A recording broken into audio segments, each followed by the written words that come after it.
How much do you want your kid or for you to pay for your kid's college? At a private college or a four-year public university, the yearly tuition can cost tens of thousands of dollars. But at community colleges or state colleges like FSW in our area, that yearly tuition can be significantly lower, sometimes around $3,600 per year.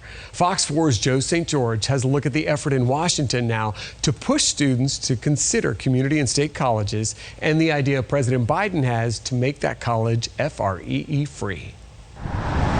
At first glance, this campus may look like most college campuses. There's a student union, a library. The cafeteria is right down there. Students hanging about. In fact, one of the only things that seems to make this place different is the word community appears in the name. This is Anne Arundel Community College in Arnold, Maryland, one of the top-ranked community colleges in the country. Hi, my name is Bree Barone. While this campus may not be in your town, My name is Rajan Thumar. the stories here My name is Brianna Elliott. are similar to every community college in the U.S. Bree enrolled because of family finances.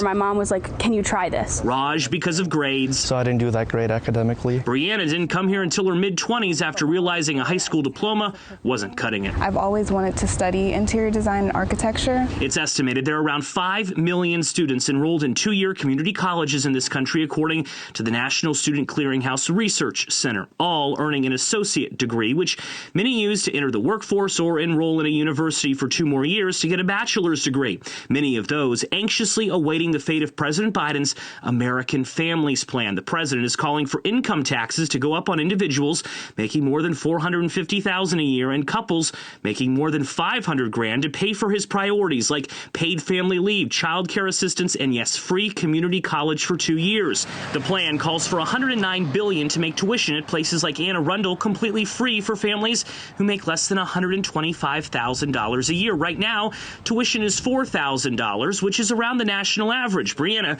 who's graduating valedictorian, says coming up with that may sound easy, but when you just quit your job to enroll, it is not. I would have felt better knowing that it was just completely free. But while the White House is pitching this as free community college, when you look at the proposed details, it's a bit more nuanced, and there's a chance the cost will vary from state to state. One current proposal calls for the federal government to pay for 75% of the tuition and for individual state governments to pay the remaining 25%. If a state doesn't pay for it, it doesn't get the money. Whenever there's a proposal, there's pros and cons. Dawn Lindsay is president at Anne Arundel and says while the exact details will be ironed out over the coming weeks, if this is approved, it could fundamentally change the way society views community college. The savings couldn't be overlooked. Is there still a stigma attached to going to a community college?